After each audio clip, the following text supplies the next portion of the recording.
ओम शांति। आज 10/3/2026 बाबांकर महाभाग्य। मीठी बच्चे सबुठारु बड़ बेमारी कौन? देह अभिमान। सबुठु बड़ बेमारी होची देह अभिमान। यह द्वारा ही अधपतन होची। सेथिपे एबे देह अभिमानी हो तळु काई खसे देह अभिमान जोगु। सेथिपे एबे देह अभिमानी हो। देह अभिमानी हेले तो तलु तलु खसी आसे देही अभिमानी गोटे सेकेंड ऊपर को उड़ी जाए। काली मु देखुली देख प्रकृति केते शिक्षा मिलूची। पानी बोग जानच ना? पानी बोग बोग जानचे? पानी बोग हाँ पानी कुआ कहउछन ना? हाँ पानी कुआ से गछ ऊपर बसीची। मु देखिली फटकिना पानी के आसला माछ गोटे धरला उड़ी पळेला। माने तार लक्ष्य से पानी भितर था माछ ऊपर एते छोटिया पोखी तार एडिकी पेटुडी एडिकी माछुडी से खाइयो। तार लक्ष्य से माछ ऊपर से को गछ ऊपर बसे तार लक्ष्य से पानी भितर माछ आसला चटकिना धरी उड़ी पळेला। आमे एड़ एड़ मनीष भगवान प्रेमर सागर 84 जन्म होला आमे खाली प्रेम प्रेम प्रेम प्रेम होचे। एबे प्रेमर सागर आसन जे से पानी कुआर बुद्धि होला आम पाखर नाय। केमती चटकिना बाबा पाखर स्नेह नहीं जा आहरी खोजु से चारिड़े कोटी मिलियो परा कोटी मिलियो परा नहीं।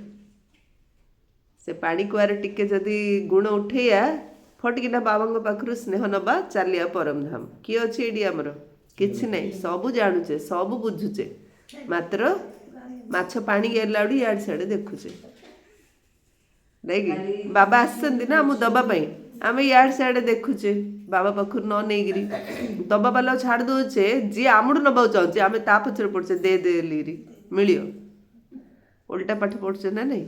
आदि पानी कोने की मुसी हां खाली मुस खुशी का फकरती क्यों चिकान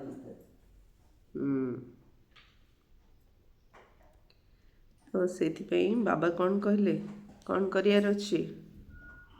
बाबा कौन कहले देह अभिमान आम तलु खसे आमे आत्म अभिमानी हवा।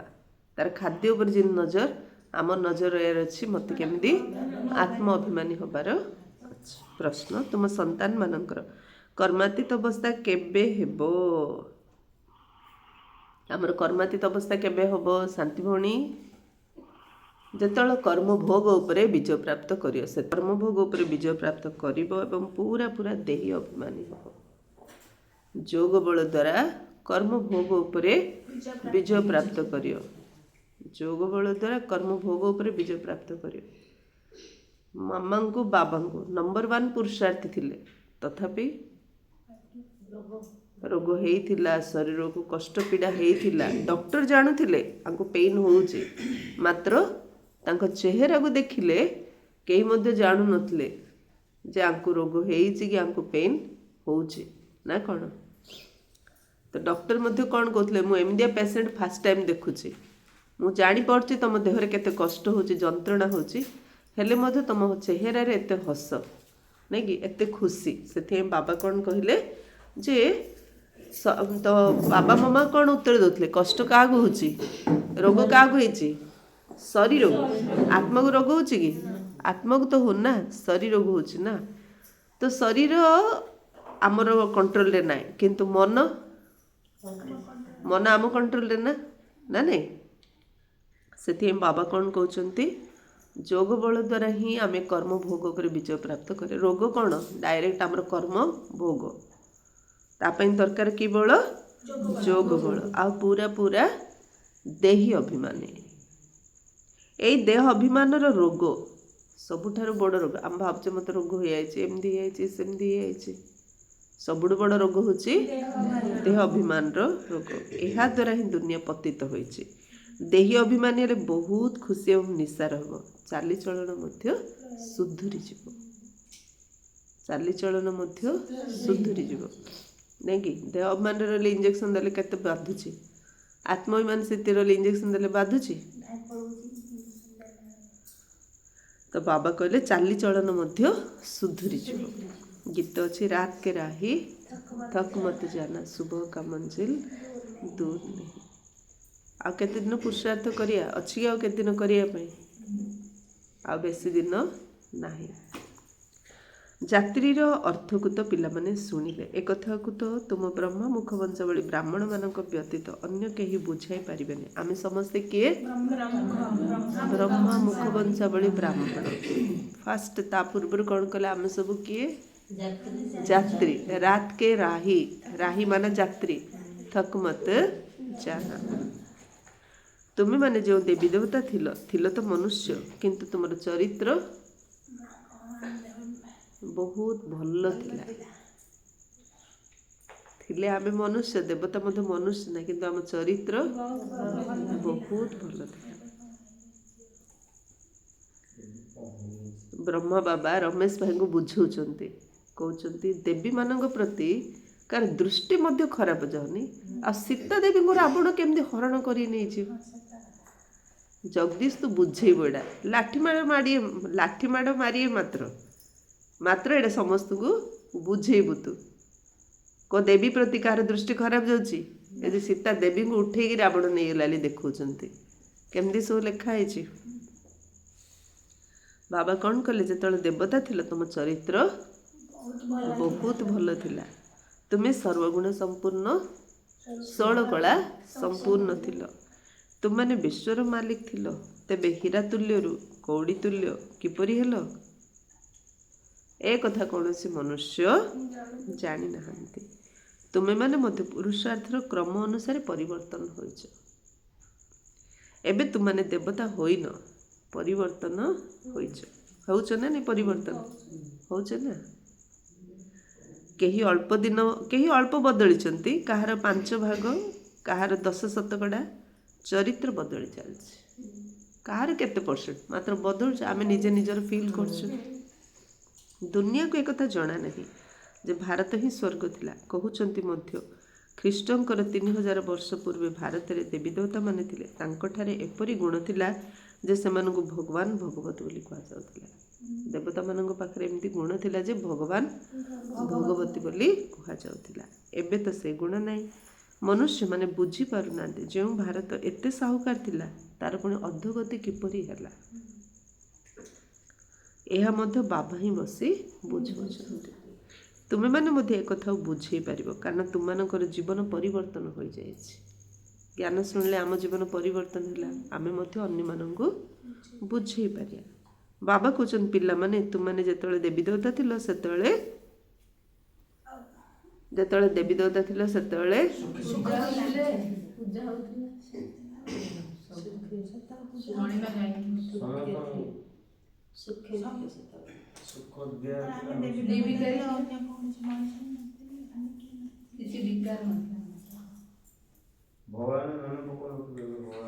ମୁଖ୍ୟ ପାଠ ଏଠି କ'ଣ ପଢ଼ା ହେଉଛି? ଯେତେବେଳେ ଦେବତା ଥିଲ ସେତେବେଳେ ଆତ୍ମ ଅଭିମାନୀ ଥିଲ। ଯେତେବେଳେ ଦେବତା ଥିଲ ଆତ୍ମ ଅଭିମାନୀ ଥିଲ, ସେଥିପାଇଁ ଚରିତ୍ର ବେଶୀ ଭଲ ଥିଲା। ଏବେ ସେଇ ମଣିଷ ଚରିତ୍ର କାହିଁକି ବିଗିଡ଼ିଛି? ଦେହ ଅଭିମାନ। ଏଇ ଦେହ ଅଭିମାନର ସବୁଠାରୁ ବଡ଼ ବେମାରୀ ତମକୁ ଲାଗିଯାଇଛି। କି ବିମାରୀ? ବଡ଼ ବିମାରୀ ଲାଗିଛି ଦେହ ଅଭିମାନର। ସେଥିପାଇଁ ଦେହକୁ ଟିକେ କ'ଣ ହେଲେ ବଡ଼ କଷ୍ଟ। ଏ ଦେହ ଅଭିମାନର ସବୁଠାରୁ ବଡ଼ ବେମାରୀ ତମକୁ ଲାଗିଯାଇଛି। ସତ୍ୟ ଯୁଗରେ ତୁମେ ଆତ୍ମ ଅଭିମାନୀ ଥିଲ, ତେଣୁ ବହୁତ ସୁଖୀ ଥିଲ। କିନ୍ତୁ ତୁମକୁ ଏପରି କିଏ କରିଲା? ଏକଥା କେହି ବି ଜାଣିନାହାନ୍ତି। ବାବା ଆସି ବୁଝାଉଛନ୍ତି ତୁମର ଅଧପତନ କାହିଁକି ହେଲା? ତୁମେମାନେ ନିଜର ଧର୍ମକୁ ଭୁଲି ଯାଇଛ। କ'ଣ ଆମର ଧର୍ମ? ସୁଖ, ଶାନ୍ତି, ଆନନ୍ଦ, ପ୍ରେମ, ପବିତ୍ରତା, ଜ୍ଞାନ, ଶକ୍ତି, ଏସବୁ ଆମର ଧର୍ମ। ଏସବୁ ଆମର ଧର୍ମ। ଏବେ କ'ଣ କହୁଛନ୍ତି? ଲୋକେ କ'ଣ କହୁଛନ୍ତି? କର୍ମ ହିଁ ଧର୍ମ।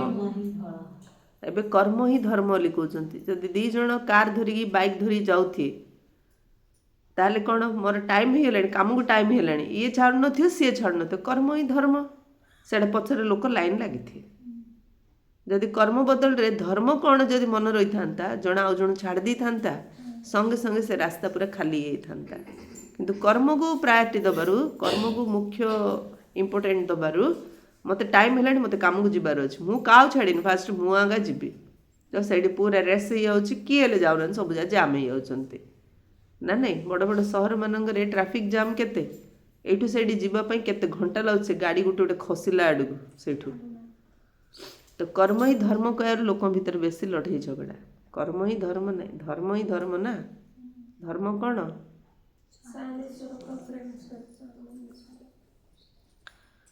भारत वर्थ नॉट ए पेनी अर्थात मूल्यहीन हो गला तार मूल कारण कौन देह अभिमान ए ड्रामा मध्य पूर्व निर्मित मनुष्य कथा जानी ना जे भारत एते साहुकार थिला पुणी गरीब किपरि हैला आमे आदि सनातन देवी देवता धर्मर थिलु पुणी आमे किपरि धर्म भ्रष्ट कर्म भ्रष्ट हेलु बाबा बुझौचंती रावण राज्य हेबा द्वारा तुमे देह अभिमानी होई गल तेणु तुमर एपरि अवस्था हेबाकु लागिला रावण राज्य होबा द्वारा सब देह अभिमानी सब देह को सजायार लागिले चेहरा को शरीर को सजायार लागिले सेथिपई ये रावण राज्य नहीं कि सीढ़ी चित्र मध्य देखा जायछि तुममानंकर किपरि अधोगति हैला वर्थ नॉट ए पेनीर मुख्य कारण हैला देह अभिमान केते थर बाबा आज रिपीट करछन्ते मूल्यहीन जीवन मूल्यहीन काहेकि लाउछि देह अभिमान भारत मूल्यहीन काहेकि हैला देह अभिमान चरित्रहीन काहेकि हैला देह अभिमान रोग काहेकि होछि देह अभिमान कष्ट काहे होछि कहूचे जेमती बुझिया को पड़ियो नहीं कि सबुर कारण एक कथा मते बाबा बसी बुझाउचंती शास्त्र रे कल्परे आउस लक्ष लक्ष वर्ष लिखि दैछंती आजिकल क्रिश्चियन माने बहुत बुद्धिमान से माने मध्य कहउचंती ख्रीष्टंकर 3000 वर्ष पूर्वे भारत स्वर्ग थिला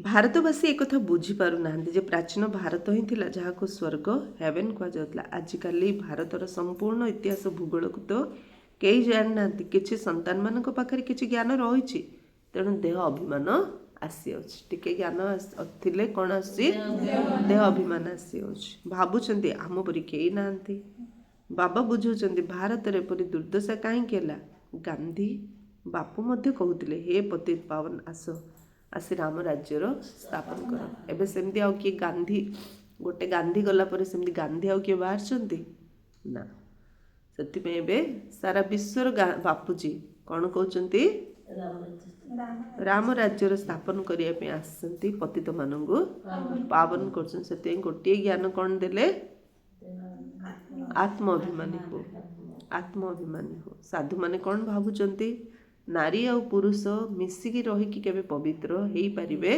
नाही किंतु बाबा कौन शिक्षा दउचंती आमे आत्मा समस्ते आत्मा आत्मा भाई भाई ए पाठटा आमे एठी पवित्र आपे पुरुषार्थ करने आमे एठी पुरुषार्थ करछे आत्माभिमानी होबा पे आत्माभिमानी हेला आत्मा स्वतः पवित्र हेई जाउची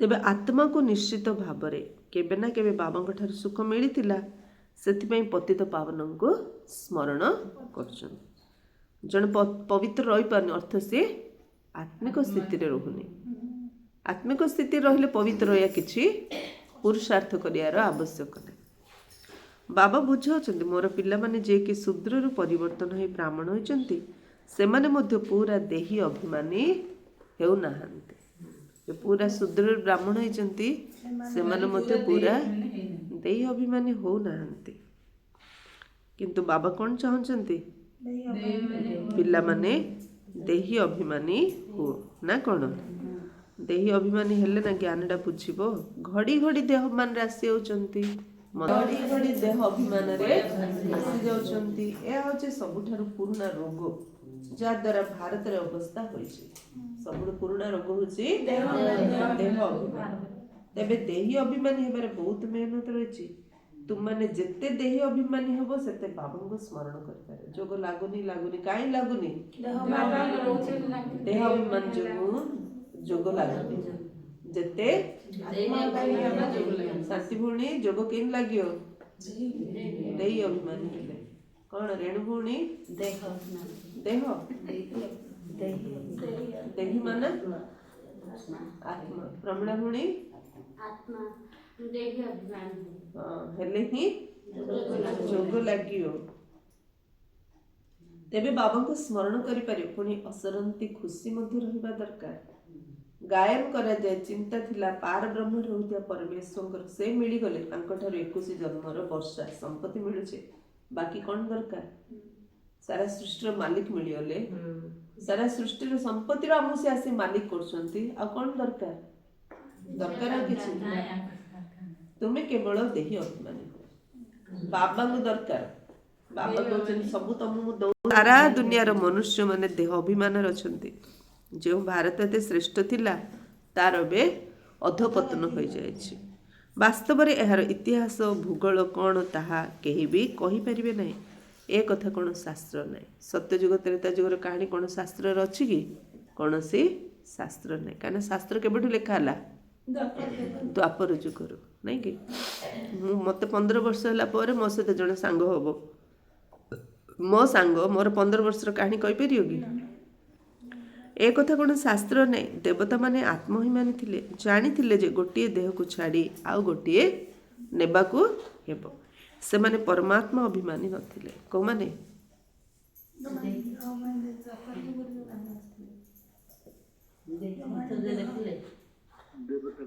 देवता माने देखो से ऑनलाइन रे सुनी करेक्ट आंसर दोचंती सुनी नाहंती आपण माने एठी सुन नाहंती हां कोन कौन हेले कहिबे नहीं कि हाँ से परमात्मा अभिमानी नथिले का विषय बाबा से कहते देवता मान विषय कहते ना देवता माने आत्मा अभिमानी थिले परमात्मा अभिमानी नथिले अटेंशन दे शुणियार अछि ना शुणुचे तो शुणुचे किंतु शुणुचे जे कौन मनडा एठी बुद्धिटा आउ कोठी केमदे बुद्धि की जीव तुमे जेते जेते बाबा को स्मरण करिवो सेते सेते देही अभिमानी होई रहिबो एवं सेते बहुत मीठा मध्य होबो बाबा को स्मरण कले सेते आत्माभिमानी होबो बहुत मीठा मध्य होबो देह अभिमान रे आसबा द्वारा ही लड़े झगड़ा मांकड़ पड़िया लड़ाई झगड़ा होची मांकड़ पड़िया आसे होची एक कथा शिव बाबा बुझुचंदे एवं ब्रह्म बाबा मध्ये बुझुचंदे किंतु पिला माने देह अभिमान रे आसी शिव बाबा को भूली जाउचंती भल भल संतान मान मध्ये बहुत देह अभिमान रहउचंती देही अभिमानी हो नांती तुम काहा को भी ए बेहदर इतिहास भूगोल बुझे पारियो बराबर सूर्यवंशी चंद्रवंशी मानक राजधानी थिला किंतु ए ड्रामा संबंध रे काहा कले जणा नै सूर्यवंशी चंद्रवंशी थिला सूर्यवंशी हाँ विष्णु को देखाई चंद्रवंशी श्री राम को देखाई नहीं कि कृष्ण चंद्र अली कहते ना नहीं कौन कहते रामचंद्र अली कहते किंतु सूर्यवंशी सूर्यवंशी विष्णु को कौन चंद्र लिखा हो विष्णु को कृष्ण को चंद्र लिखा होनी चंद्रवंशी को रामचंद्र वंशी अली कहते तो बाबा कौन कहते सब शास्त्र सब लेखा है मात्र मात्र ड्रामा संबंध रे कहा गले जणा भारत जार कि एते अधपतन हो जायछि तार मूल दुआ होछि देह अभिमान सारा भारतर पतनर कारण होछि देह अभिमान पिला मानक भितर मध्ये देह अभिमान आसे होछि ए कथा बुझु नांती जे हमकु किए निर्देश दोछंती कोडा भी सेवा देले करू नांती इच्छा करू नांती अर्थ बाबा कौन कहले देह अभिमान देह अभिमान जो एडा बाबा कहते लिरी बुझुना सर्वदा भाविबा उचित जे सब कथा हमको शिव बाबा कहते नहीं कि शिव बाबा को स्मरण न करिबा द्वारा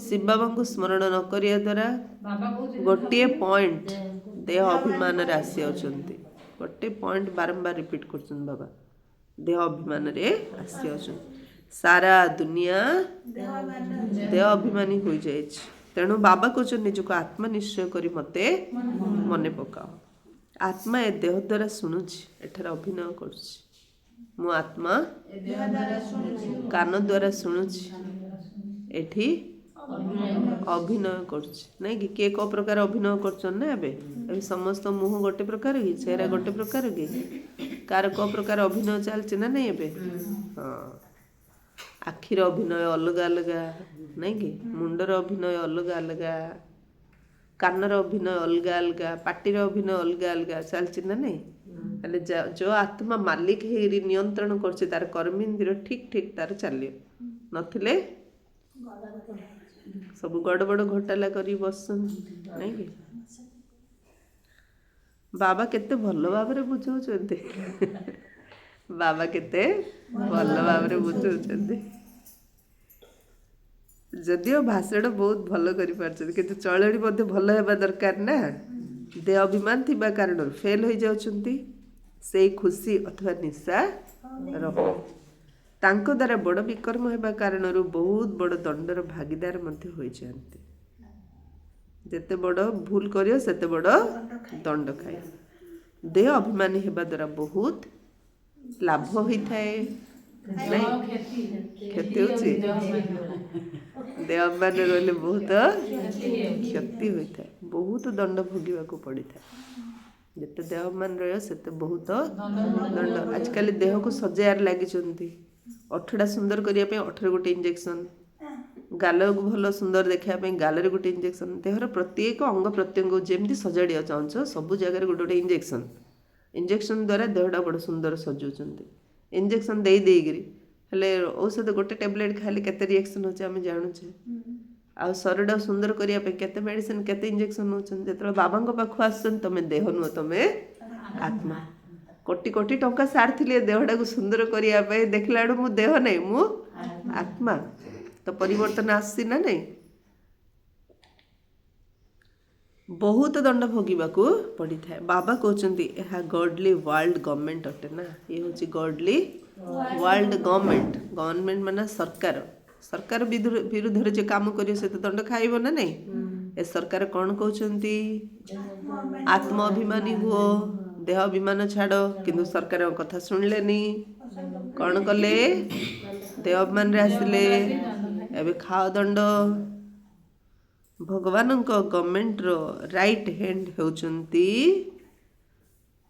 ସରକାର ଯଦି କିଏ ଭୁଲ କରୁଛି କାହା ଦ୍ୱାରା ଦଣ୍ଡ ଦେଉଛନ୍ତି ଓକିଲ ଅଛନ୍ତି କୋର୍ଟ ଅଛି ନାଇଁ କି ରାଷ୍ଟ୍ରପତି ମଧ୍ୟ ପ୍ରତିଜ୍ଞା କରାଉଛନ୍ତି କିଏ ଆମର ସୁପ୍ରିମକୋର୍ଟର ଜଜ୍ ବୁଝିପାରୁଛ ତ ରାଇଟ୍ ହ୍ୟାଣ୍ଡ ହେଲା କିଏ ଜଜ୍ ହେଲେ ନା ତ ଶିବ ବାବା ଗଭର୍ଣ୍ଣମେଣ୍ଟ ରାଇଟ୍ ହ୍ୟାଣ୍ଡ ହେଲେ ଧର୍ମରାଜ ନାଇଁ କି ତୁମାନେ ଭଲ କର୍ମ କରୁଛ ତେଣୁ ତାର ଭଲ ଫଳ ମିଳୁଛି ଯଦି ଖରାପ କର୍ମ କରିବ ତେବେ ତାର ଦଣ୍ଡ ଭୋଗ କରିବାକୁ ପଡ଼ିବ ନା ବାବା ଆଲି କହିଲେ ଦଣ୍ଡ ଖାଇଏନି ଭଲ କର୍ମ ମଧ୍ୟ କରିବ ବାବା କହି ଯାହା କହିଲେ କ୍ଷମା ହେଇଯିବ କି ମୁଁ ତ ବାବା ଆଲି କହିଲି ଆଉ ସମସ୍ତେ ଗର୍ଭ ଜେଲରେ ମଧ୍ୟ ଦଣ୍ଡ ଭୋଗ କରିଥାନ୍ତି ଏ ସମ୍ବନ୍ଧରେ ମଧ୍ୟ ଏକ କାହାଣୀ ରହିଛି ଏସବୁ କଥା ବର୍ତ୍ତମାନ ସମୟର ସମସ୍ତେ ଗର୍ଭ ଜେଲରେ ଦଣ୍ଡ ଭୋଗ କରୁଛନ୍ତି ଏ ସମ୍ବନ୍ଧରେ ମଧ୍ୟ ଏକ କାହାଣୀ ରହିଛି ଏସବୁ କଥା ବର୍ତ୍ତମାନ ସମୟର ତେବେ ସବୁ ମହିମା ଏକମାତ୍ର ବାବାଙ୍କର ଗର୍ଭ ଜେଲରେ ମଧ୍ୟ ଦଣ୍ଡ ଖାଉଛନ୍ତି କାହାଣୀ ଅଛି ନା ଦେଖ ଆମେ ଚକ୍ରରେ ଆସିଲେ କିନ୍ତୁ ଚକ୍ରର ଅଧା କାହାଣୀ ଜାଣିଲେ ଅଧା କାହାଣୀ ଜାଣିଲେନି ନାଇଁ କି କେମିତି ଚକ୍ରବ୍ୟୁହରେ ହଁ କୁହନ୍ତୁ ସତ୍ୟଯୁଗ ତ୍ରେତା ଯୁଗର କାହାଣୀ ଜାଣିଲେନି ଦ୍ୱାପର ଆଉ କଳି ଯୁଗର କାହାଣୀ ଶୁଣୁଛନ୍ତି ଶାସ୍ତ୍ରରେ ନାଇଁ କି ଅଭିମନ୍ୟୁ କ'ଣ କରିଥିଲା ଅଭିମନ୍ୟୁ ଗର୍ଭରେ ରହିକିରି କେମିତି ଯୁଦ୍ଧ ଭୂମି ଭିତରକୁ ଯିବ ଚକ୍ର ଭିତରେ ପ୍ରବେଶ କରିବ ସେ ଜ୍ଞାନ ଶୁଣିଦେଲା ତା ଭିତରୁ ବାହାରିବ କେମିତି ଆଉ ଶୁଣିପାରିଲାନି ତ ଗର୍ଭରୁ ଯେତେବେଳେ ବାହାରିଲା ଭିତରେ ପଶିବାରେ ଜାଣିଥିଲା ଭିତରେ ଏକା ପଶିଲା ବାହାରୁ ବାହାରିବା ଜାଣିନଥିଲା ମରିଲା ସେମିତି ଆମେ ମଧ୍ୟ ଏ ସୃଷ୍ଟି ଚକ୍ର ଭିତରେ ପ୍ରବେଶ କରିବାର ସବୁ ଜାଣିଦେଲେ ଆଉ ଭିତରୁ ବାହାରିବାର ଜାଣିନେ ସେଥିପାଇଁ ଭିତରେ ମରୁଛୁ ଏବେ ସେଥିପାଇଁ ବାବା ଥରେ ଆସି ଶିଖୁଛନ୍ତି ଏ ଚକ୍ରବ୍ୟୁହରୁ ଆମେ କେମିତି ବାହାରିବା ଆତ୍ମାରେ ଭାବିଲେ ଏ ଚକ୍ରବ୍ୟୁହରୁ ବାହାରିବା ନଥିଲେ ଘର ପରିବାର ଜଞ୍ଜାଳର ଚକ୍ରବ୍ୟୁହରେ ଏମିତି ପଶିଛେ ବାବା କହିଲେ କେତେବେଳେ ମୁଣ୍ଡ ହଁ କେତେବେଳେ ମୁଣ୍ଡ ନାହିଁ ଏତିକି କରୁଛେ ମାତ୍ର ଚକ୍ରବ୍ୟୁହରୁ କିଏ ବାହାରିବାର ନାହିଁ ବାହାରିବା କେତେବେଳେ ଆତ୍ମ ଅଭିମାନୀ ହେଲେ ହିଁ ଏ ଚକ୍ରବ୍ୟୂହରୁ ଆମେ ବାହାରି ପାରିବା।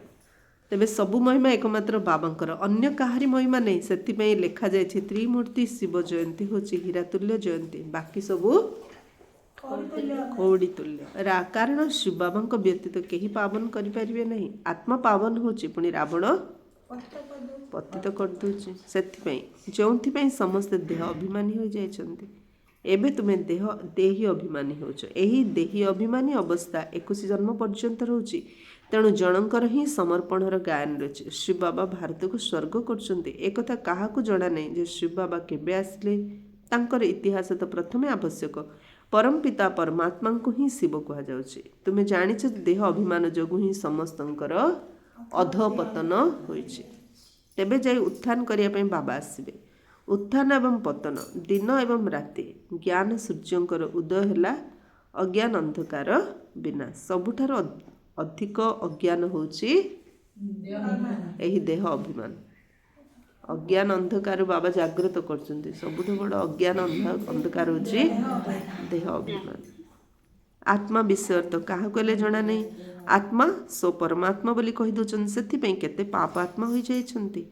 ସେଥିପାଇଁ ସବୁର ଅଧପତନ ହୋଇଯାଇଛି। 84 ଜନ୍ମ ନେଇ ସିଡ଼ି ତଳକୁ ଖସି ଆସନ୍ତି। ଏହିପରି ଖେଳ ତିଆରି ହୋଇଛି। ଏହି ବିଶ୍ୱର ଇତିହାସ ଭୂଗୋଳକୁ ତୁମେ ସନ୍ତାନମାନେ ଜାଣିଛ, ଆଉ କେହି ଜାଣିନାହାନ୍ତି। ବିଶ୍ୱର ଅଧପତନ କିପରି ହେଲା। ସେମାନେ ତ ଭାବୁଛନ୍ତି ଯେ ବିଜ୍ଞାନ ଦ୍ୱାରା ବହୁତ ଉନ୍ନତି ହୋଇଛି, ନାଇଁ କି? ଏକଥା ବୁଝୁନାହାନ୍ତି ଯେ ଦୁନିଆ ଆହୁରି ପତିତ ନର୍କ ହେଇଯାଇଛି। କାରଣ ଦେହ ଅଭିମାନ ବହୁତ ରହିଛି। ବିଜ୍ଞାନ ଦ୍ୱାରା ଉନ୍ନତି ହେଉଛି ବୋଲି ଭାବୁଛନ୍ତି। ଆହୁରି ପକ୍କା ଦେହ ଅଭିମାନୀ ହେଉଛନ୍ତି, ଯଦ୍ୱାରା ଆହୁରି ପତନ ହେଉଛି। ବାବା କହୁଛନ୍ତି ଏବେ ତୁମକୁ ଦେହୀ ଅଭିମାନୀ ହେବାକୁ ପଡ଼ିବ। ଭଲ ଭଲ ମହାରଥୀ ମାନେ ଢେର ଅଛନ୍ତି, ଜ୍ଞାନ ବହୁତ ଭଲ ଶୁଣାଉଛନ୍ତି, କିନ୍ତୁ ଦେହ ଅଭିମାନ ସମ୍ପୂର୍ଣ୍ଣ ରୂପେ ହଟି ନାହିଁ। ଦେହ ଅଭିମାନ ଥିବା କାରଣରୁ କାହା ପାଖରେ କ୍ରୋଧର ଅଂଶ, କାହା ଭିତରେ ମୋହର ଅଂଶ କିଛି ନା କିଛି ରହିଛି। ଏସବୁର କାରଣ ଦେହ ଅଭିମାନ। ତେବେ ସମସ୍ତଙ୍କର ଚରିତ୍ର ସୁଧୁରିବା ଦରକାର ନା? ବହୁତ ବହୁତ ବହୁତ ମିଠା ହେବା ଦରକାର। ଚରିତ୍ର ସୁଧୁରିଲାଲି କେତେବେଳେ କୁହାଯିବ? ବହୁତ ବହୁତ ମିଠା ହେବା ଦରକାର। କେତିକି ମିଠା?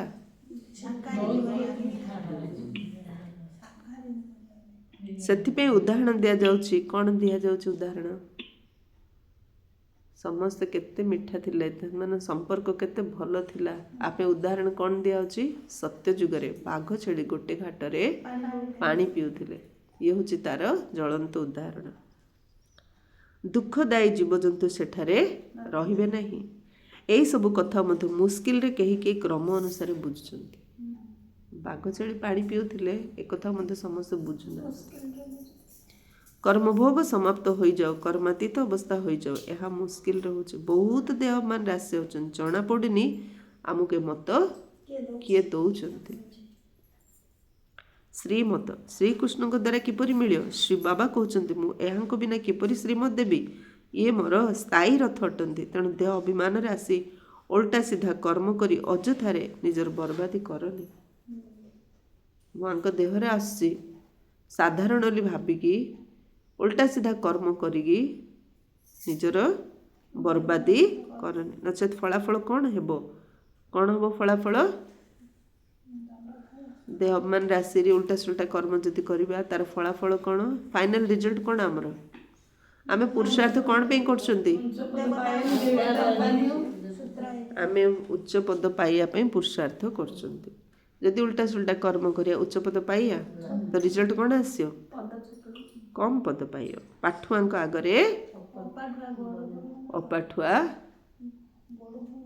ବୋଝ ବୋହିବ।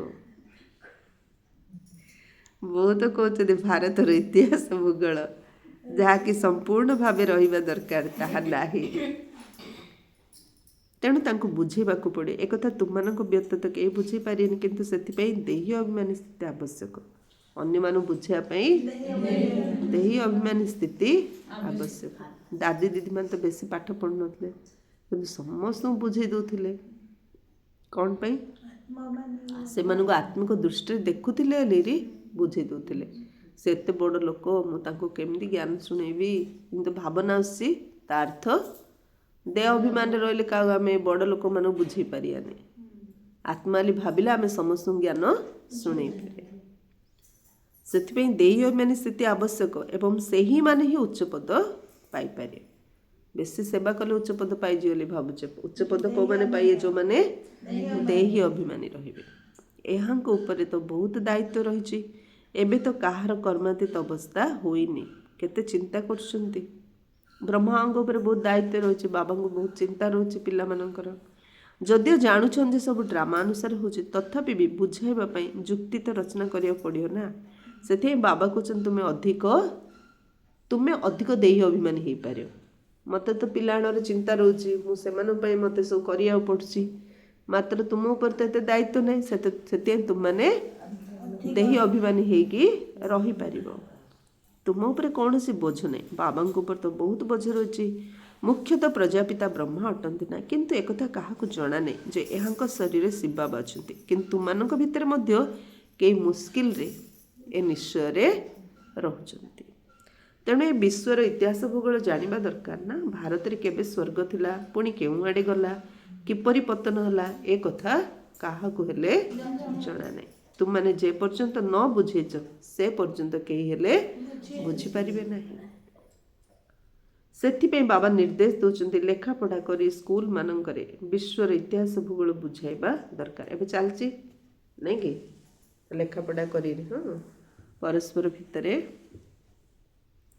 कौन जमी संधि करचुंती सेमिदी आमर संस्था प्लस अन्य कॉलेज यूनिवर्सिटी रे बाबांकर ज्ञान मेडिटेशन मध्य शिखा होची भारतर अधपतन उपर भाषण करिया उचित भारत हीरातुल्य थिला ताहा पुणी कौड़ीतुल्य किपरि हेला कौड़ीतुल्य हेबा पई केते वर्ष लागिला से कथा आमे बुझुछु तुमने पर्चा एपरि तैयारी करी उड़ाजहाज मध्य पकई पार किंतु बुझेला वाला बहुत बुद्धिमान हबा उचित ज्ञान बुझिया वाला बहुत बुद्धिमान हेबा उचित जदि गवर्नमेंट चाहूची तबे गवर्नमेंट ही हॉल विज्ञान भवन जहाँकि दिल्ली रे अछि सेठाकु समस्त को डाकिबा उचित खबर कागज रे मध्य बाहर करा जिबा उचित नहीं कि कार्ड मध्य समस्त पाखु पठाई देबा उचित आमे तुमको सारा विश्व इतिहास भूगोल आरंभ रु शेष पर्यंत बुझाउछु एबे हैदराबाद रे जो मिली एत बड़ जगह सेवा पई अलीरी चिन्नाई रेड्डी हाँ चिन्ना रेड्डी कौन जेतବେଳେ से मुख्यमंत्री थिले आंध्र प्रदेश देइथिले तो केमती देले से जो लिफ्ट रे जाउथिले आसुथिले सेठी भल्ल भल्ल पोस्टर जाक हमर कोटेशन जा सबु सेठ फोनी माने लगे दोथिले तो से कोटेशन जा से पढुथिले सबले चेंज करथिले लगोथिले सबले चेंज करथिले से कोटेशन जा देखी देखी तांको एते खुशी लाउथला फ्री लाउथला बाबांगर कोटेशन जा पढ़ले खुशी लाउछ ना नहीं दिल से सेवा करो तो दुआओं का दरवाजा खुल जाएगा जो हृदय रू सेवा करियो तापे आशीर्वाद र कबाट खोली जीवो एमती यार पढ़ी पढ़ी कले संस्था किए सब कौन पचारि लास्ट एत बड़ जगह देले करली कहले प्लस तांकर सरकार अंडर जेते समस्त ऑफिसर मानक माउंट आबू नहीं कि आसिले से मानक कोर्स मध्य करैथिले एमिति तांकु देखा देखी केते जगह रे सरकार जगह दे दी चलचे बाबर सेंटर खोली खोली चलचे तो बाबा कौन कहते समस्त को बाबांगर संदेश दबार अच्छी तेबे से स्वतः आसबे एवं जीवे एथिरे पैसार तो किसी कथा ही नहीं मन कर आमको कहीं मिलगले उपहार देले तेबे ताहा तो आमे नहीं पारिबा नहीं से सब को सेबारे लगे देबा उचित बाकी आमे नहीं पारिबे नहीं एटा समस्त शिक्षा दरकार संतोष भाई समस्ते कान खोलिकी शुणु आपण मैंने समस्ते बाबा घर को आसुंती नहीं कि जितेबाला आमे बाबा घर को आसु ज्ञान शुणुचु चाहे आमे परस्पर भाई भौणी भितर चाहे बाहर लोक किए भी खुशी आम जदि किसी दौची से आम केबे ग्रहण करिया होबनी केबे भी ग्रहण करिया होबनी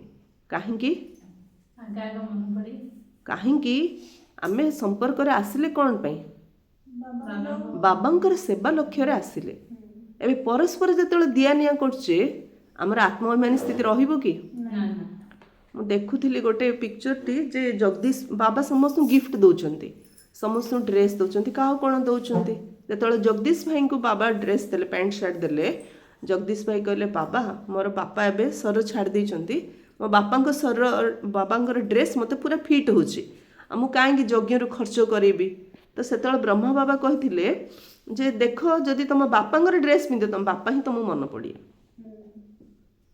ଯଦି ଶ୍ରୀ ବାବା ଦଉଥିବା ଡ୍ରେସ୍ ପିନ୍ଧ ତାହେଲେ ତୁମକୁ ଶିବ ବାବା ମନେ ପଡ଼େ। ତ ସେତେବେଳେ ସେ ଡ୍ରେସ୍ ସିଏ ବାବାଙ୍କଠୁ ନେଇଥିଲେ। କିଏ ବି ପରସ୍ପର ଭିତରେ ଯଦି କ୍ଲୋଜ୍ ହେଇକିରି ଆମେ କିଏ କାହାର ଜିନିଷ ନେଉଛୁ ତାକୁ ୟୁଜ୍ କରୁଛୁ, ଇଭେନ୍ ବ୍ରହ୍ମ ବାବାଙ୍କୁ ମମାଙ୍କୁ ମଧ୍ୟ କିଏ ବି କିଛି ଗିଫ୍ଟ ଦେଉଥିଲେ, ବାବା ତାକୁ ଖୁସି କରିବା ପାଇଁ ମାତ୍ର ଗୋଟେ ଦିନ ତା ଆଗରେ ପିନ୍ଧିଥିଲେ, ଗୋଟେ ଦିନ। ତାପରେ କାରଣ ଶୀତ ବହୁତ ହେଉଥିଲା, କିଏ ସ୍ୱେଟର କିଏ ସଲ୍ ମଧ୍ୟ ବ୍ରହ୍ମାଙ୍କୁ ଆଣି ଗିଫ୍ଟ ଦେଉଥିଲେ। ବାସ୍ ପିଲାଟା ପ୍ୟାର ଦେଇଛି, ଗୋଟେ ଦିନ ପିନ୍ଧିଥିଲେ ପୁଣି ତାକୁ ଅନ୍ୟ କାହାକୁ ଦେଇ ଦେଉଥିଲେ।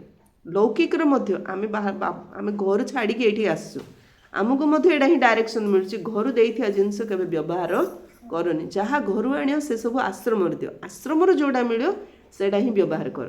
କିଏ ବି ମଣିଷ ଦେଇଛି ତାକୁ ଯଦି ୟୁଜ୍ କରିବ ସେ ହିଁ ତୁମକୁ ମନେ ପଡ଼ିବ। ତ ଯୋଗ ଲାଗିବ, ଆତ୍ମଅଭିମାନୀ ସ୍ଥିତି ରହିବ, ଚାहे ପିନ୍ଧିବା ପାଇଁ ହଉ, ଚାहे ଖାଇବା ପାଇଁ ହଉ, ଚାहे ବ୍ୟବହାର କରିବା ପାଇଁ ହଉ। ଆମେ ଏଇଠି ଆସୁଛୁ କ'ଣ ପାଇଁ? ଆମେ ସତ୍ସଙ୍ଗ କରିବା ପାଇଁ ଏଠି ଆସେ, ଆମେ କାରବାର କରିବା ପାଇଁ ଆସିଛି କି ଏଠି? ଆମେ ଦିଆନିଆ କରିବା ପାଇଁ ଆସିଛି କି ଏଠି? ଏଇଟା ସବୁବେଳେ ମନେ ରଖିବା।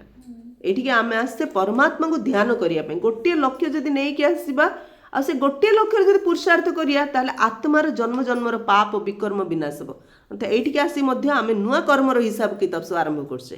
ଏକ ତ ପରିବାରରେ ହିସାବ କିତାବ, ଏଇଠିକି ଆସି ଆଉ ଗୋଟେ ପ୍ରକାର ହିସାବ କିତାବ ଆରମ୍ଭ କଲେ ତ କେଉଁଠି ଯିବା ଶାନ୍ତି ପାଇଁ? ଆମେ ଆଉ କେଉଁଠି ଅଲଗା ଜାଗା ଅଛି ଶାନ୍ତି ପାଇଁ? କେଉଁଠି ହେଲେ ନାହିଁ। ସେଥିପାଇଁ ଏସବୁ ଉପରେ ଆମେ ସମସ୍ତେ ଧ୍ୟାନ ଦେବାର ଅଛି। ଆଉ ଏ ଯାକ ଭଉଣୀ କଲେ ଖରାପ ଲାଗିବ, କିନ୍ତୁ ଭଉଣୀ କହୁଛନ୍ତି ଏସବୁ, କିଏ କହୁଛନ୍ତି? ଭଗବାନ ଆମକୁ ଶିକ୍ଷା ଦେଉଛନ୍ତି। କ'ଣ ପାଇଁ ଏସବୁ ଶିଖଉଛନ୍ତି? ଆତ୍ମ ଅଭିମାନୀ ହେଇକି ରହିବା ପାଇଁ। ଦେହଧାରୀର ଜିନିଷ ୟୁଜ୍ କଲେ ଦେହଧାରୀ ହିଁ ମନେ ପଡ଼େ। ଆତ୍ମ ଅଭିମାନୀ ହେବା ପାଇଁ କାହାର ବ୍ୟବହାର କରିବାର ଅଛି? କେବଳ ବାବାଙ୍କର। ତ ବାବା କ'ଣ କଲେ? ସେ ସବୁକୁ ସେବାରେ ଲଗେଇ ଦେବା ଉଚିତ, ବାକି ଆମେ ନେଇପାରିବି ନାହିଁ। ଯିଏ ବି ଆମକୁ କିଛି ଉପହାର ଦେଉଛି କ'ଣ କରିବାର ଅଛି? ତାକୁ ବାବା ସେବାରେ ଲଗେଇ ଦେବାର ଅଛି। କ'ଣ କହିବା? ଆକୁ ମୁଁ ନେଇପାରିବି ନାହିଁ। କିନ୍ତୁ ଲୋଭ ତ ରହୁଛି ମଣିଷ ଭିତରେ, ଯାହା ଭିତରେ ଲୋଭ ରହୁଛି ସେ ନେଉଛି, ଯାହା ଭିତରେ ଲୋଭ ନାହିଁ ସେ ମନା କରିଦେଉଛି। ତମେ ଦବାର ଅଛି ଯଦି ଭଉଣୀଙ୍କୁ ଦିଅ, ଆମକୁ ଦିଅନି କହୁଛନ୍ତି ନା ନାଇଁ? ଭଉଣୀ ମଧ୍ୟ ୟୁଜ୍ କରିବା ହେବନି, ସେ ଭଉଣୀ ମଧ୍ୟ ସେଟା ବାବା ସେବାରେ ହିଁ ଲଗାଉଛନ୍ତି ନା ନାଇଁ? ବାବା କହୁଛନ୍ତି ମୁଁ ତୁମଠାରୁ ଦାନ ନେଇ କ'ଣ କରିବି, ଯାହା ପୁଣି ଭରି କରି ଦେବାକୁ ପଡ଼ିବ। ମୁଁ ପକ୍କା ବେପାରୀ ଅଟେ। ଶ୍ରୀ ବାବା ମଧ୍ୟ କହୁଛନ୍ତି ମୁଁ ତୁମର ନେଇ କ'ଣ କରି, ମୁଁ ଯେଉଁଟା ନେବି ତାକୁ ରିଟର୍ଣ୍ଣରେ ଆଉ ଥରେ ତୁମକୁ ଦେବାକୁ ପଡ଼ିବ ନା। ମଣିଷ ଯଦି କାହାର ନେଇଗଲେ ସେ ଋଣୀ ହେଇଯାଉଛି। ଆଉ ଭଗବାନ, ମୁଁ ଫାଷ୍ଟ ଯେମିତି ଆପଣମାନଙ୍କୁ ଶୁଣାଉଥିଲି, ବାବା ଫୋନ୍ରେ ଜଣକୁ ମୁରଲି ଶୁଣାଉଛନ୍ତି। ତ ସେତେବେଳେ ଜଗଦୀଶ ଭାଇ ପଚାରୁଛନ୍ତି ବାବା ଆପଣ କାହାକୁ ମୁରଲି ଶୁଣାଉଛନ୍ତି? ବାବା କହିଲେ ଯଜ୍ଞରେ ଯେତେବେଳେ ଆବଶ୍ୟକ ଥିଲା ଏ ବନ୍ଧନରେ ଥିବା ମାତା ବାବା ଭଣ୍ଡାରୀକି ପଇସା ପଠାଉଥିଲା। ତ ଭଗବାନ ଡାଇରେକ୍ଟ ତାକୁ ମୁରଲି ଶୁଣାଇବା ପାଇଁ ଯେମିତି ଗୋଟେ ସେବାରେ ବାନ୍ଧି ଗଲେ। ଭାବ, ଆମେ ଭାବୁଛେ କ'ଣ ସେବା, ଆମ ଘର କାମ ମେନ୍। ସବୁବେଳେ ମନେ ରଖ ଯେ ବାବା ସେବା କରିବ ନା, ବାବା ଘରୁ, ଭଉଣୀଙ୍କ ପାଖରୁ, ଭଉଣୀଙ୍କ ଦ୍ୱାରା, ବାବା ପରିବାରଠୁ ଭଗବାନ ତାକୁ କେମିତି ସାହାଯ୍ୟ କରିବେ ସମୟ ହିଁ ସେଇଟା କହିବ। ଏବେ କିଛି କୁହାହେବନି, କି କିଛି କହିକି ମଧ୍ୟ କିଛି ଫାଇଦା ନାହିଁ। ସମୟ ହିଁ କହିବ ଯିଏ ବାବା ସେବା କରୁଛି ବାବା ତାର କେମିତି ସେବା କରୁଛି, ସମୟ ହିଁ କହିବ। ଏବେ ସମୟ ହିଁ ସବୁଠୁ ବଡ଼ ବଳବାନ କିଏ? ସମୟ ହିଁ ସବୁଠୁ ବଡ଼ ବଳବାନ। ସମୟ ହିଁ ମଣିଷ ବଦଳଉଛି ନା। ଶ୍ରୀମତ ମିଳୁଛି, ଜ୍ଞାନ ମିଳୁଛି, ଶୁଣି ଶୁଣି ଯିଏ ବୁଝିଲା ପରିବର୍ତ୍ତନ ହେଲା, ନଥିଲେ ଲାଷ୍ଟକୁ କିଏ ବଦଳ? ଆମକୁ ସମୟ ବଦଳ। ଲାଷ୍ଟକୁ ସମୟ ବଦଳ, ସମୟ ଆମକୁ ଶିକ୍ଷା ଦେବ। ସେଥିପାଇଁ ବାବା କ'ଣ କହୁଛନ୍ତି? ମୁଁ ତୁମଠାରୁ ଦାନ ନେଇ କ'ଣ କରିବି, ଯାହା ପୁଣି ଭରି କରି ଦେବାକୁ ପଡ଼ିବ। ମୁଁ ପକ୍କା ବେପାରୀ ଅଟେ। अच्छा, मीठे मीठे सिकिलधे बच्चों प्रति माता पिता बाप दादा का याद प्यार और गुड मॉर्निंग। रूहानी बाप की रूहानी बच्चों को नमस्ते, रूहानी बच्चों की रूहानी बाप दादा को याद प्यार गुड मॉर्निंग और नमस्ते नमस्ते नमस्ते। सदा रहो हंसते हंसते, बन जाएंगे फरिश्ते, फरिश्ते कभी किसी में नहीं फंसते, सुखी रुहतु समस्ते। धारणा पाई मुख्य सार, देह अभिमान बसीभूत हो कौन प्रकार उल्टा सीधा कार्य करिवार नहीं। देह अभिमान बसीभूत हो कौन प्रकार उल्टा सीधा कार्य करिवार नहीं। देही अभिमानी हेबा पई पूरा पूरा पुरुषार्थ करिया हबो। निजर चाली चलन को धीरे धीरे सुधारिबा को, निजर संस्कार आम जानुचे, तेणु निजर चाली चलनी को धीरे धीरे सुधारिबा को हेबो। देख मम्मा बाबांकर आज्ञाकारी सब कथा हाजी हाजी करथिले ना, ଯେବେ ବି ଯଜ୍ଞରେ କ'ଣ ବି ସମସ୍ୟା ଆସୁଥିଲା କିଏ ବି ଭାଇ ଭଉଣୀ ଉଲ୍ଟା ସୁଲ୍ଟା କାମ କରୁଥିଲେ ମମା ତାଙ୍କୁ ସ୍ନେହରେ ବୁଝଉଥିଲେ। ଯଦି ନ ବୁଝୁଥିଲେ ମମା ସେ କଥା ଯାଇକିରି ଆଉଥରେ ତାଙ୍କୁ ସ୍ନେହରେ ବୁଝଉଥିଲେ, ବାବାଙ୍କୁ ମଧ୍ୟ ସ୍ନେହରେ କହୁଥିଲେ। ଆଉଥରେ ବାବା କ'ଣ କହୁଥିଲେ, ହଁ କ'ଣ କହୁଥିଲେ ବାବା, ଏ ଡ୍ରାମା ନା, ଏ ଡ୍ରାମାରେ ସମସ୍ତେ ଏକା ପ୍ରକାର ପୁରୁଷାର୍ଥ କରିବେନି। ଯାହା ଯୋଗୁଁ ଯେତେବେଳେ ତୁଫାନ ଆସୁଛି ଛୋଟ ମୋଟ ପୋକ ଜୋକ ମୂଷା ଫୁଷା ଯିଏ ଅଛି ଉଠିକି ପଳେଇବେ। ସେମିତି ଡ୍ରାମାରେ ଯାହାର ଯେଉଁ ରୋଲ୍ ଅଛି ସେ ରୋଲ୍ କରି କାହା ବିଷୟରେ ଆମକୁ ସଂକଳ୍ପ ଚଲେଇବାର ଆବଶ୍ୟକ ନାହିଁ। ତ କଥାକୁ ସେଇଠି ଯୋଗୀର ଲକ୍ଷଣ କ'ଣ, ଯୋଉଠି ସେଠି କଥାକୁ ଫୁଲ୍ ଷ୍ଟପ୍ ଲଗେଇରି ହାଲକା ହେଇକିରି ରହିବା। ସେଥିପାଇଁ ବାବା କହିଲେ ନିଜ ଚାଲିଚଳନ ଧୀରେ ଧୀରେ ସମସ୍ତ ରିପୋର୍ଟ ବାବା ପାଖରେ ଅଛି ନା ନାଇଁ, ବାବା ଜାଣୁଛନ୍ତି ନା ନାଇଁ ଆମେ ସବୁ କିଏ କ'ଣ କେଉଁଠି କରୁଛେ, କେଉଁ ଭାବନାରେ କ'ଣ କରୁଛେ, ଆମେ ଲୋକ କ'ଣ କରୁଛନ୍ତି ସେଇଟା ଦେଖୁଛୁ, କିନ୍ତୁ ଆମେ କେଉଁ ଭାବନାରେ କରୁଛୁ ସେଇଟା ବାବା ସମସ୍ତଙ୍କର ଜାଣୁଛନ୍ତି। ସେଥିପାଇଁ ବାବା ବୁଝଉଛନ୍ତି ନିଜକୁ ନିଜର ଚାଲିଚଳନ ଧୀରେ ଧୀରେ ସୁଧାର। ସେକେଣ୍ଡ, ବହୁତ ବହୁତ ମିଠା ତଥା ଶୀତଳ ହେବାକୁ ପଡ଼ିବ। ବହୁତ ବହୁତ ମିଠା ତଥା ଶୀତଳ ହେବାକୁ ପଡ଼ିବ। ନିଜ ଭିତରେ ଥିବା କ୍ରୋଧ ବା ମୋହର ଭୂତ ଗୁଡ଼ିକୁ ବାହାର କରିଦେବା ହେବ। କ୍ରୋଧ ମଧ୍ୟ ଗୋଟେ ଭୂତ, ମୋହ ମଧ୍ୟ ଗୋଟେ ଭୂତ। ଏସବୁ ଭୂତକୁ ବାହାର କରିବାର ଅଛି। ବରଦାନ, ସମସ୍ତଙ୍କୁ ରିଗାର୍ଡ ଅର୍ଥାତ୍ ସମ୍ମାନ ଦେବାର ରେକର୍ଡକୁ ଠିକ୍ ରଖି ଖୁସିର ମହାଦାନ ଦେଉଥିବା ପୁଣ୍ୟ ଆତ୍ମା ଭବ। ଯେତେ ଅନ୍ୟକୁ ସମ୍ମାନ ଦେବା ସେ ତାକୁ ଖୁସି ମିଳୁଛି, ନାଇଁ କି? ସମ୍ମାନ ଦେଲେ ସେ ଖୁସି ହେଲା, ତା ଦ୍ୱାରା ଆମର ପୁଣ୍ୟର ଖାତା ଜମା ହେଲା ନା ନାଇଁ? ଆମର ପୁଣ୍ୟର ଖାତା ଜମା ହେଲା। ସମ୍ମାନ ଦେବା ଦ୍ୱାରା ଖୁସି ମିଳୁଛି, ଯିଏ ସମ୍ମାନ ଦେଲା ତାର ପୁଣ୍ୟର ଖାତା ଜମା ହେଲା। ବର୍ତ୍ତମାନ ସମୟରେ ଚାରିଆଡ଼େ ସମସ୍ତଙ୍କୁ ରିଗାର୍ଡ ଦେବାର ରେକର୍ଡକୁ ଠିକ୍ ରଖିବାର ଆବଶ୍ୟକତା ରହିଛି। ବର୍ତ୍ତମାନ ସମୟ ବାବା କହୁଛନ୍ତି ସମସ୍ତେ ସମସ୍ତଙ୍କୁ ସମ୍ମାନ ଦିଅ। ସମସ୍ତେ ଖାଲି ସମ୍ମାନ ନେବାରେ ଏବେ ଲାଗି ଯାଇଛନ୍ତି। ବାବା କହୁଛନ୍ତି ସମସ୍ତେ ସମସ୍ତଙ୍କୁ ସମ୍ମାନ ଦିଅ, ଏ ରେକର୍ଡଟା ଠିକ୍ ରଖ। ପରେ ପୁଣି ଏ ରେକର୍ଡ ଚାରିଆଡ଼େ ବାଜିବ। ରିଗାର୍ଡ ଦେବା ଏବଂ ରିଗାର୍ଡ ନେବା, ଛୋଟମାନଙ୍କୁ ମଧ୍ୟ ରିଗାର୍ଡ ଦିଅ। ଏଇଭଳି ରିଗାର୍ଡ ଦେବାର ରେକର୍ଡ ଏବେ ତୁମ ଭିତରୁ ବାହାରିବା ଦରକାର। ତେବେ ଯାଇ ଖୁସିର ଦାନ କରିବା ବାଲା ମହାଦାନୀ ପୁଣ୍ୟ ଆତ୍ମା ହୋଇପାରିବ। ରିଗାର୍ଡ ଦେବା ରେକର୍ଡ ଯଦି ରଖିବା ତାହେଲେ ସମସ୍ତଙ୍କୁ ଖୁସିର ଦାନ ଦେବା ବାଲା ମହାଦାନୀ ପୁଣ୍ୟ ଆତ୍ମା ହେଇପାରିବ। କାହାକୁ ବି ସମ୍ମାନ ଦେଇ ଖୁସି କରିଦେବା, ଏହା ବଡ଼ରୁ ବଡ଼ ପୁଣ୍ୟର କାମ ଅଟେ ଏବଂ ସେବା ମଧ୍ୟ ଅଟେ। କାହାକୁ ସମ୍ମାନ ଦେଇକି ତାକୁ ଖୁସି କରିଦେବା ଇଏ ହେଉଛି ବଡ଼ରୁ ବଡ଼ ପୁଣ୍ୟର କାମ, ଇଏ ସବୁଠୁ ବଡ଼ ସେବା। କାହାକୁ ସମ୍ମାନ ଦେଲେ ସେ ଖୁସିରେ କ'ଣ କ'ଣ ଆମ ପାଇଁ ନ କରିଦେଉଛି, ନାଇଁ କି? ସବୁଠୁ ବଡ଼ ପୁଣ୍ୟ, ସବୁଠୁ ବଡ଼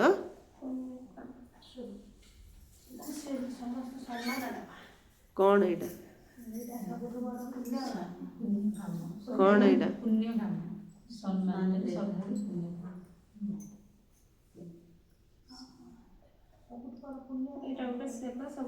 ଏଇଟା ସେବା, ଏଇଟା ହେଉଛି ସେବା। ସମ୍ମାନ ଦେବା ହେଉଛି ଇଏ ଗୋଟେ ସେବା। ଯେମିତି ବାବା ଅବ୍ୟକ୍ତ ମୂଲ୍ୟରେ କ'ଣ କହିଥିଲେ, ସମସ୍ତ ପାଇଁ ସବୁବେଳେ ସୁଭାବନା ରଖିବା ଇଏ ଗୋଟେ ସେବା। ସେମିତି ସମସ୍ତଙ୍କୁ ସମ୍ମାନ ଦେବା ଇଏ ମଧ୍ୟ ଗୋଟେ ସେବା। ସ୍ଲୋଗାନ, ଯଦି ପ୍ରତ୍ୟେକ ମୁହୂର୍ତ୍ତକୁ ଅନ୍ତିମ ମୁହୂର୍ତ୍ତ ମନେ କରି ଚାଲିବ ତେବେ ସଦା ପ୍ରସ୍ତୁତ ରହିବ। ମମ୍ମାଙ୍କର ସ୍ଲୋଗାନ କ'ଣ ଥିଲା, ହର ଘଡ଼ି ଅନ୍ତିମ ଘଡ଼ି। ଜୀବନର ପ୍ରତି ମୁହୂର୍ତ୍ତ ଯଦି ଶେଷ ମୁହୂର୍ତ୍ତ ଭାବିବ ତାହେଲେ ସଦା ପ୍ରସ୍ତୁତ ରହିପାରିବ। ମାତେଶ୍ୱରୀ କିଏ ମନ୍ଦି ଭଉଣୀ, କିଏ ମାତେଶ୍ୱରୀ ଆମର?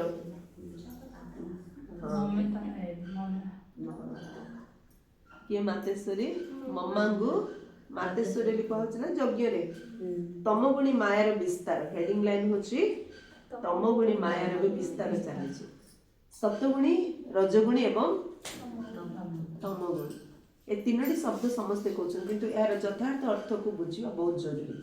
ମନୁଷ୍ୟମାନେ ଭାବୁଛନ୍ତି ତିନିଟା ଯାକ ଗୁଣ ଏକାଠି ଚାଲି ଆସୁଛି, କିନ୍ତୁ ବିବେକ କ'ଣ କହୁଛି, କ'ଣ ତିନୋଟି ଯାକ ଗୁଣ ଏକାଠି ଆସୁଛି ନା ତିନୋଟି ଗୁଣର ପାର୍ଟ ଅଲଗା ଅଲଗା ଯୁଗରେ ରହୁଛି?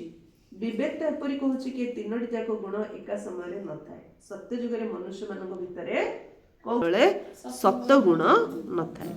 ମନୁଷ୍ୟମାନେ ତ ଏପରି ଭାବି ନେଇଛନ୍ତି ଯେ ତିନୋଟି ଗୁଣ ଏକାଠି ଚାଲି ଆସୁଛି, କିନ୍ତୁ ଏକଥା କହିବା ସମ୍ପୂର୍ଣ୍ଣ ଭୁଲ। ସେମାନେ ଭାବୁଛନ୍ତି ଯେତେବେଳେ ମନୁଷ୍ୟ ସତ୍ୟ କଥା କହେ, କୌଣସି ପାପ କର୍ମ କରେ ନାହିଁ, ସେତେବେଳେ ସତଗୁଣୀ ହୋଇଯାଏ। କିନ୍ତୁ ବିବେକ କହୁଛି ଯେତେବେଳେ ଆମେ ସତଗୁଣ ବୋଲି କହୁଛେ ଏହାର ଅର୍ଥ ହେଲା ସମ୍ପୂର୍ଣ୍ଣ ସୁଖ, ଅର୍ଥାତ୍ ସାରା ସୃଷ୍ଟି ସତଗୁଣୀ। ସତ କହିଲେ ଯେ ସତଗୁଣୀ ନାହିଁ, ଏବେ ସମସ୍ତେ ତମଗୁଣୀ, କାହିଁକିନା ଦେହ ବୋଲି ଭାବିଲେ ନା। ସତ୍ୟ ଯୁଗରେ ସମସ୍ତେ ସତଗୁଣୀ, କାହିଁକିନା ସତ୍ୟ ସ୍ୱରୂପ ଆତ୍ମା ନା, ମେନ୍ ତ ଆତ୍ମସ୍ୱରୂପରେ ସ୍ଥିତ ହେଲେନି ତ ସତଗୁଣୀ କୋଉଠୁ ହେଲେ? ଯିଏ ମିଥ୍ୟା କହୁଛି ସେ କଳିଯୁଗୀ ତମଗୁଣୀ, ଏଇଭଳି ଭାବରେ ହିଁ ଦୁନିଆ ଚାଲି ଆସୁଛି। ଏବେ ଯେହେତୁ ଆମେ ସତ୍ୟଯୁଗ ବୋଲି କହୁଛେ, ତେବେ ଏଥିରୁ ପ୍ରମାଣିତ ହେଉଛି ଯେ ସେଠାରେ ସାରା ସୃଷ୍ଟିରେ ସତଗୁଣ ସତପ୍ରଧାନତା ଦରକାର। ବାକି ହଁ, ଏ ଧରାପୃଷ୍ଠରେ ଏଭଳି ମଧ୍ୟ ସମୟ ଥିଲା ଯେତେବେଳେ ସତ୍ୟଯୁଗ ଥିଲା, ସେତେବେଳେ ସାରା ସଂସାର ସତଗୁଣୀ ଥିଲା। ଏବେ ତ ସତ୍ୟଯୁଗ ନାହିଁ, ଏବେ ତ କଳିଯୁଗୀ ଦୁନିଆ, ଅର୍ଥାତ୍ ସାରା ସୃଷ୍ଟିରେ ତମ ପ୍ରଧାନତାର ରାଜ୍ୟ ଚାଲିଛି। ତେବେ ତମଗୁଣୀ ସମୟରେ ସତଗୁଣ ପୁଣି କେଉଁଠୁ ଆସିବ? ଏବେ ତ ଘୋର ଅନ୍ଧକାର ସମୟ, ଯେଉଁ ସମୟକୁ ବ୍ରହ୍ମାଙ୍କ ରାତି ବୋଲି କୁହାଯାଉଛି। ବ୍ରହ୍ମାଙ୍କର ଦିନ ହେଲା ସତ୍ୟଯୁଗ ଏବଂ ବ୍ରହ୍ମାଙ୍କ ରାତି ହେଲା କଳିଯୁଗ। ତେଣୁ ଉଭୟ ଯୁଗକୁ ଆମେ ଏକାଠି ମିଶାଇ ପାରିବା ନାହିଁ। ସେକେଣ୍ଡ, ଏ କଳିଯୁଗୀ ଅସାର ସଂସାରରୁ ସତ୍ୟଯୁଗୀ ସୁଖମୟ ଦୁନିଆକୁ ନେଇଯିବା, ଏହା ଏକମାତ୍ର ପରମାତ୍ମାଙ୍କର ହିଁ କାମ। ଏଇ କଳିଯୁଗୀ ସଂସାରକୁ ଅସାର ସଂସାର ବୋଲି କାହିଁକି କୁହାଯାଉଛି? କାରଣ ଏ ଦୁନିଆରେ କୌଣସି ସାର ନାହିଁ, ଏ ଦୁନିଆରେ କୌଣସି ସାର ନାହିଁ। ସେଥିପାଇଁ ଆକୁ ଗୋଟେ ଶବ୍ଦରେ କ'ଣ କୁହାହେଲା? ଅସାର ସଂସାର। ଅର୍ଥାତ୍ କୌଣସି ବସ୍ତୁରେ ଶକ୍ତି ନାହିଁ। ଅଛି, ଗୋଡ଼ରେ ଶକ୍ତି ଅଛି, ଆଖିରେ ଶକ୍ତି ଅଛି, ଦେହରେ ଶକ୍ତି ଅଛି, ମନରେ ଶକ୍ତି ଅଛି, କେଉଁ ବସ୍ତୁରେ ଶକ୍ତି ଅଛି? ଅର୍ଥାତ୍ ସୁଖ, ଶାନ୍ତି, ପବିତ୍ରତା କିଛି ବି ନାହିଁ। କିନ୍ତୁ ଦିନ ଥିଲା ଏ ସୃଷ୍ଟିରେ ସୁଖ, ଶାନ୍ତି, ପବିତ୍ରତା ସବୁ କିଛି ଥିଲା। ଏବେ ତ କୌଣସି ଜିନିଷରେ ଶକ୍ତି ନାହିଁ, କାରଣ ଏ ସୃଷ୍ଟିରେ ପାଞ୍ଚ ବିକାର ରୂପୀ ଭୂତମାନଙ୍କର ପ୍ରବେଶ ହୋଇଯାଇଛି। ସାର ନାହିଁ କ'ଣ ପାଇଁ? ପାଞ୍ଚ ବିକାର ରୂପୀ ଭୂତ ପ୍ରବେଶ ହୋଇଯାଇଛି। ସେଥିପାଇଁ ଏ ସୃଷ୍ଟିକୁ ଭୟର ସାଗର, ଏ ସୃଷ୍ଟିର ନାଁ ଆଜି ବାବା କ'ଣ କହିଲେ? ଭୟର ସାଗର ଅଥବା କର୍ମବନ୍ଧନର ସାଗର ବୋଲି କୁହାଯାଉଛି। କେଉଁ ସାଗରରେ ସବୁ ଉବୁଟୁବୁ ହେଉଛନ୍ତି? ଭୟର ସାଗର ଆଉ କର୍ମବନ୍ଧନର ସାଗର। ସେଇଥିପାଇଁ ମନୁଷ୍ୟ ଦୁଃଖୀ ହୋଇ ପରମାତ୍ମାଙ୍କୁ ଡାକୁଛି, କହୁଛନ୍ତି ହେ ଭଗବାନ ପରମାତ୍ମା ଆମକୁ ଏ ଭବସାଗରରୁ ଉଦ୍ଧାର କର। ଏଥିରୁ ପ୍ରମାଣିତ ହେଉଛି ନିଶ୍ଚିତ ଭାବରେ କୌଣସି ଅଭୟ ଅର୍ଥାତ୍ ନିର୍ଭୟତାର ସଂସାର ମଧ୍ୟ ଅଛି। ଯଦି ଭୟର ସଂସାର, ତ ନିର୍ଭୟର ସଂସାର କୋଉଟା? ସତ୍ୟଯୁଗ, ଯେଉଁଠିକି ସମସ୍ତେ ଯିବାକୁ ଚାହୁଁଛନ୍ତି। ସେଥିପାଇଁ ସଂସାରକୁ ପାପର ସାଗର ବୋଲି କହୁଛନ୍ତି। ଆଉଥରେ କ'ଣ ନାଁ ଦେଲେ? ପାପର ସାଗର, ପାପର ସାଗର, ଭୟର ସାଗର, କର୍ମ ବନ୍ଧନର ସାଗର। ଯେଉଁଠାରୁ ପାରି ହୋଇ ପୁଣ୍ୟ ଆତ୍ମାମାନଙ୍କର ଦୁନିଆକୁ ଯିବାକୁ ଚାହୁଁଛନ୍ତି। ତେବେ ଦୁଇଟି ଦୁନିଆ ରହିଛି, ଗୋଟେ ହେଲା ସତ୍ୟଯୁଗୀ ସାରଯୁକ୍ତ ସୁଖମୟ ଦୁନିଆ, ଅନ୍ୟଟି କଳିଯୁଗୀ ଅସାର ଦୁନିଆ। ଉଭୟ ଦୁନିଆ ଏହି ସୃଷ୍ଟିରେ ହିଁ ରହିଛି। ବର୍ତ୍ତମାନ ପରମାତ୍ମା ସେହି ସାରଯୁକ୍ତ ଦୁନିଆର ସ୍ଥାପନା କରୁଛନ୍ତି। ବାବା ଆସନ୍ତି ଏବେ ସାରଯୁକ୍ତ ଦୁନିଆର ସ୍ଥାପନା କରୁଛନ୍ତି। ଅସାର ସଂସାର ଗୋଡ଼ଟା ବାହାରେ କଲେ ତ ସାର ଦୁନିଆକୁ ଆମେ ଯିବା। ଅବ୍ୟକ୍ତ ଇସାରା, ନିଶ୍ଚୟର ମୂଳଦୁଆକୁ ମଜବୁତ କରି ସର୍ବଦା ନିର୍ଭୟ ଏବଂ ନିଶ୍ଚିନ୍ତ ରୁହ। ଯେ ଯେତେ ବାବା ଉପରେ ନିଶ୍ଚୟ କରିବ ସେ ସେତେ ନିର୍ଭୟ ଆଉ ନିଶ୍ଚିନ୍ତ ରହିବ। ଯେପରି ଜ୍ଞାନ ଏକ ବିଷୟ ଅଟେ, ସେହିପରି ସେବା ମଧ୍ୟ ପାଠପଢ଼ାର ଏକ ବିଷୟ ଅଟେ। ଜ୍ଞାନ ଯେମିତି ବିଷୟ, ସେବା ମଧ୍ୟ ପାଠପଢ଼ାର ଏକ ବିଷୟ ଅଟେ। ଯିଏ ଏଥିରେ ବିଶ୍ୱସ୍ତ ଏବଂ ନିଶ୍ଚୟ ବୁଦ୍ଧି ଅଟନ୍ତି, ସେଇମାନେ ହିଁ ଆଗ ନମ୍ବରକୁ ଯାଇପାରିବେ। ସେବାରେ ଯେ ବିଶ୍ୱସ୍ତ ଆଉ ନିଶ୍ଚୟ ବୁଦ୍ଧି, ସେବାରେ ଯେ ବିଶ୍ୱସ୍ତ ଆଉ ନିଶ୍ଚୟ ବୁଦ୍ଧି, ସେଇମାନେ ହିଁ ଆଗ ନମ୍ବରକୁ ଯାଇପାରିବେ। ସକାଳ ଠାରୁ ରାତ୍ରି ପର୍ଯ୍ୟନ୍ତ ନିଜର କାର୍ଯ୍ୟକ୍ରମକୁ ନିର୍ଦ୍ଧାର୍ଯ୍ୟ କର। ପ୍ରତିଦିନର ଡାଏରୀ ରଖ, କାହିଁକିନା ତୁମାନେ ଦାୟିତ୍ୱ ସମ୍ପନ୍ନ ଆତ୍ମା ଅଟ। ସାଧାରଣ ଆତ୍ମା ନୁହଁ, ବିଶ୍ୱ କଲ୍ୟାଣକାରୀ ଆତ୍ମା ଅଟ। ଆମକୁ ଦାୟିତ୍ୱ ମିଳିଛି ନା, ଆମକୁ କ'ଣ ଦାୟିତ୍ୱ ମିଳିଛି? ଆମେ ସବୁ ବିଶ୍ୱ କଲ୍ୟାଣକାରୀ ଆତ୍ମା। ତେବେ ଯିଏ ଯେତେ ବଡ଼ ଲୋକ ହୋଇଥାଏ ତାଙ୍କର ଦିନଚର୍ଯ୍ୟା ମଧ୍ୟ ସେଇ ଅନୁସାରେ ନିର୍ଦ୍ଧାର୍ଯ୍ୟ ହୋଇଥାଏ। ଯେତେ ବଡ଼ ଲୋକ ତାର ଡେଇଲି ଚାର୍ଟ ସେ ମେଣ୍ଟେନ୍ କରୁଛି ନା, କୁଆଡ଼େ ଯିବ, କ'ଣ କରିବ, କାହା ସହିତ ମିଶିବ, କେତେ ସମୟ ମିଶିବ। ସେମିତି ଆମର ମଧ୍ୟ ସେମିତି ଦିନଚର୍ଯ୍ୟା ସେଇ ଅନୁସାରେ ନିର୍ଦ୍ଧାର୍ଯ୍ୟ ହେବା ଦରକାର, ଯେ ଗୋଟେ ବି ସେକେଣ୍ଡ ଆମର ଯେମିତି ୱେଷ୍ଟ କେବେ ନ ଯିବ। ତା ଆଜି ସ୍ୱମାନ କ'ଣ ନେବା? ମୁଁ ଆତ୍ମା ବିଶ୍ୱ କଲ୍ୟାଣକାରୀ, ଆଉ ମୁଁ ଆତ୍ମା ପୁଣ୍ୟ ଆତ୍ମା। ପୁଣ୍ୟ ଆତ୍ମାର କାମ କ'ଣ? ସମସ୍ତଙ୍କୁ ସମ୍ମାନ ଦେବ। ସମସ୍ତଙ୍କୁ ଯିଏ ସମ୍ମାନ ଦେବ ସେ ହେଉଛି ପୁଣ୍ୟ ଆତ୍ମା।